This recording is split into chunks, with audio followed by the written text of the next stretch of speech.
બનાસકાંઠા જિલ્લો એ મુખ્યત્વે ખેતીના વ્યવસાય સાથે જોડાયેલો જિલ્લો છે અને આ જિલ્લામાં છેલ્લા ઘણા સમયથી ખેડૂતો અવનવી પદ્ધતિ પ્રમાણે સિઝન દરમિયાન સારા એવા પાકની ખેતી કરી સારું ઉત્પાદન મેળવી રહ્યા છે।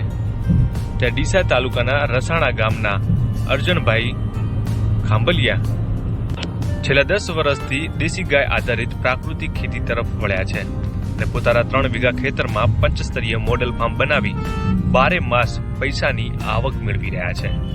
સાથે જ આ ખેડૂત અન્ય ખેડૂતો માટે પ્રેરણારૂપ સાબિત બન્યા છે। આ ખેડૂતે કયા પ્રકારની ખેતી કરી છે અને કેટલી આવક મેળવે છે, આવો જાણીએ। મારું નામ અર્જનભાઈ કુરશીભાઈ રસાણા મોટા। હું ગાય આધારિત ખેતી કરું છું। અત્યારે મારા જોડે 3 વીઘાની અંદર ફ્રૂટના ઝાડ વાયેલા છે। ઓબા છે, ચીકુ છે, મોસંબી છે, ફાલસા છે, બરાબર। તેની અંદર સારું ઉત્પાદન મળે છે। વચ્ચે જે 15 ફૂટની ગેપ છોડીને વચ્ચે એની અંદર હું સિઝન પ્રમાણે ખેતી કરું છું। એની અંદર મને ખૂબ સારી આવક મળે છે, બરાબર। વર્ષે મગફળી હતી, બરાબર, આગલી સિઝનમાં।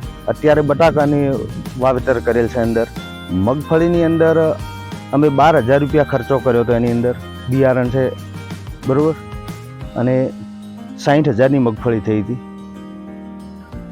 રાસાયણિક ખાતર બિલકુલ નહોતું એની અંદર, બરાબર। એ ગૌમૂત્ર, પછી આ જીવામૃત, બરાબર, ઘનમૃત, આવા બધા તત્વો બનાવીને અમે એની અંદર છોડ્યા હતા। આ વિચાર મેં આ પુસ્તકની અંદર વાંચ્યું હતું, બરાબર। આજથી 10 વર્ષથી આ મારા મગજમાં હતું, બરાબર, પણ છેલ્લા 5-6 વર્ષથી અમે આ ખેતી અપનાવી। પહેલાં અમે રાસાયણિક ખાતરની ખેતી કરતા હતા, બરાબર। એની અંદર ખર્ચો વધી જતો હતો, બરાબર। છેલ્લે આવકમાં વિલુવિલ થઈ રહેતું।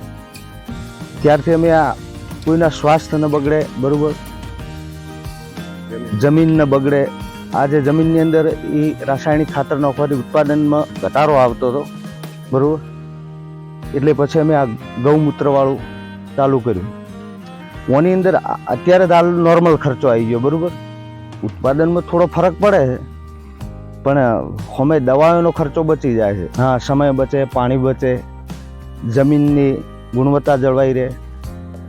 પછી આની અંદર તો બટાકા અને મગફળીનું વાવેતર કરે છે। પછી શાકભાજી કરે છે, જે તોતણાવાળી શાકભાજી આવે એમાંય સારું ઉત્પાદન મળે છે। ફાલસા એ ડીસાના આપણા ખૂબ વખણાય છે, બરાબર, એ ઊંચા ભાવે જાય છે। આમાંથી અત્યારે હાલ ફાલસાની શરૂઆત થઈ છે, બરાબર। આ સાલ ઓંબાનો શરૂઆત થઈ જાય। એ 2 રોપો વચ્ચે 15 ફૂટની ગેપ છે। એની અંદર અમે આ બટાકા છે, મગફળી છે, હા, શાકભાજી ખરી, શાકભાજીનું વાવેતર અંદર કરાય। હું 9 પાસ છું, બરાબર, મારી ઉંમર વર્ષ 42 છે। એમને હું એવો સંદેશ આલું છું કે આ રાસાયણિક મુક્ત ખેતી કરે, બરાબર, એમનું બજેટ વધે, બરાબર, ઓલા ખર્ચાની અંદર પહોંચી વળાય એમ નથી, બરાબર। છેલ્લે વિલુવિલ થઈ રહે, બરાબર। આપણી જે નફોમાં બેસતો નથી રાસાયણિક ખેતીની અંદર, અને ઓની અંદર મૂળ રાસાયણિક દવાઓ છે, ખાતર છે, એ બધી ખર્ચો આવતો નથી અને સીધી લીટીમાં આપણને આરી આવક મળી રહે છે।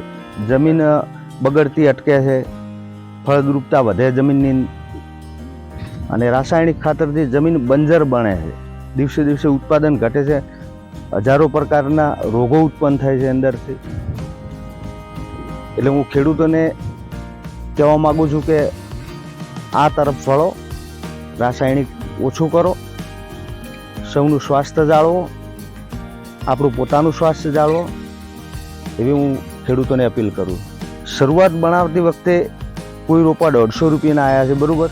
મારા જોડે 200 રોપા છે, 50,000 જેવો ખર્ચો આવ્યો હતો મને।